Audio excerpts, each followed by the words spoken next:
Oh, this is fun. So the tyre went down 12 pounds in 2 weeks. TPMS light came on. And thought, oh, what is this?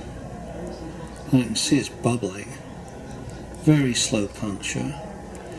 I believe it to be a brad, because I think it's flat on this side where the bubbles are. One leg has gone through the tread and the other leg went into the tyre. Right smack in the middle. So I think that is going to be fixable,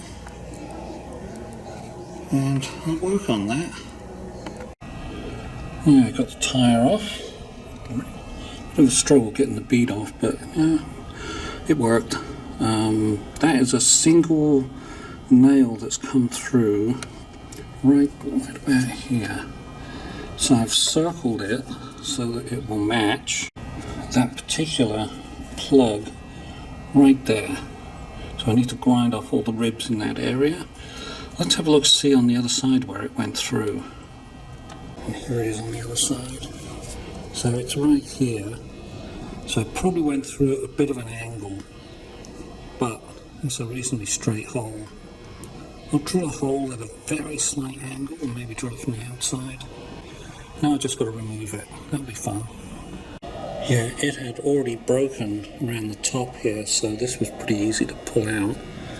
This one, I've got to pull it out that way because it goes through the tread.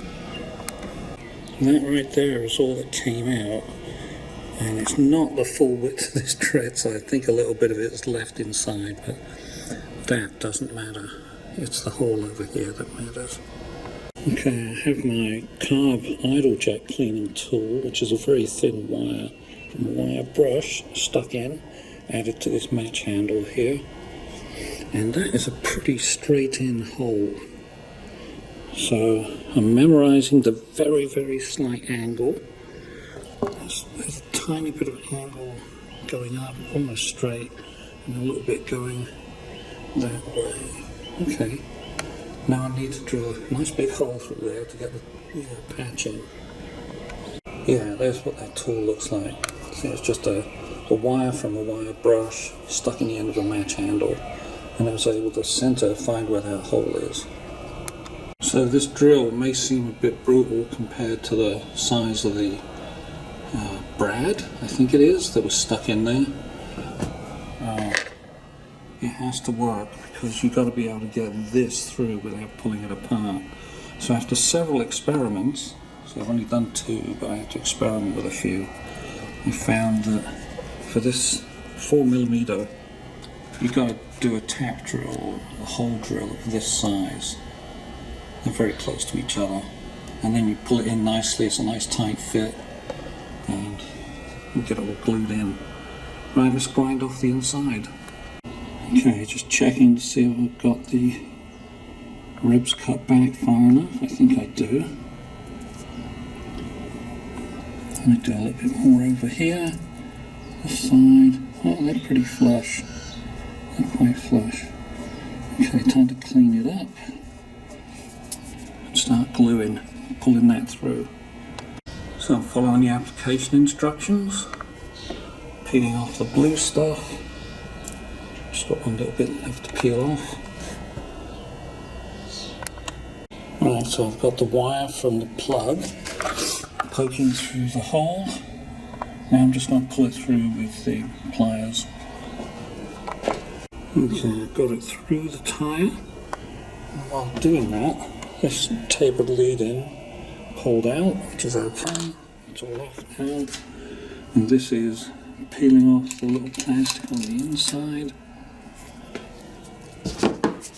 Now I'm going to use this roller to squeeze all the air out.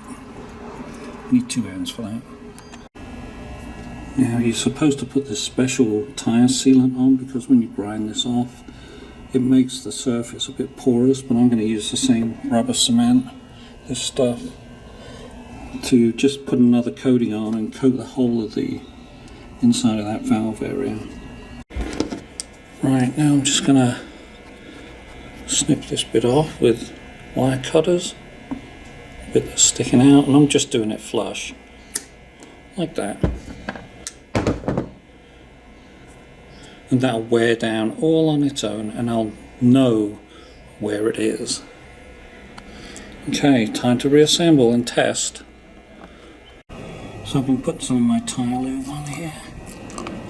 See if we've got any bubbles streaming out. Just other than what I've sprayed on, I'm not really seeing any bubbles coming out. So I think that's going to work. Right, now all I've got to do is rebalance it. I took some of the side weights off, and I'm going to take off the glue-on weight and rebalance it from scratch, so it's just got the middle weights on. And we're done.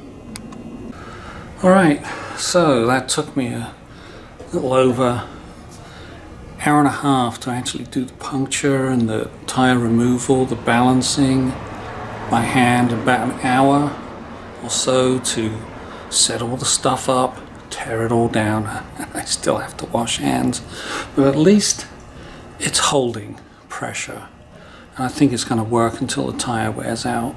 So I didn't have to spend, what is it, $100 on a new tire, even at this small size. I don't know, my time's free, so I think it's worth it. See you next time. Keep dirty.